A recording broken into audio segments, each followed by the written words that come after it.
তো সরাসরি যুক্ত হচ্ছি আমাদের যশোর জেলা থেকে। আমাদের যশোর জেলায় কিন্তু গত 3 দিন ধরে অতিরিক্ত ঝড় হচ্ছে। অতিরিক্ত বৃষ্টির জন্য সাধারণ মানুষের কিন্তু চলাফেরায় অনেক বিপদ হতে পারে এবং আমাদের আশপাশে যেসব পুকুর আছে এবং ঘের এসব কিন্তু অনেকগুলোই ডুবে যেতে দেখেছি আমরা।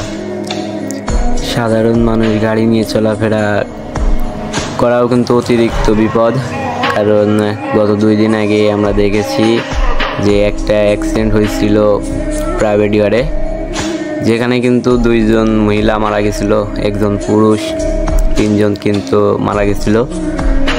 তো এইটুকুই ছিল আমার ভিডিও। যদি ভালো লাগে অবশ্যই চ্যানেলটা সাবস্ক্রাইব করে রাখবেন। আরও নতুন নতুন ভিডিও দেখতে পারবেন আমার A1 সাকিব ভাই এই নতুন আইডিতে। তো ধন্যবাদ, সবাই ভালো থাকবেন, সুস্থ থাকবেন, আল্লাহ হাফেজ।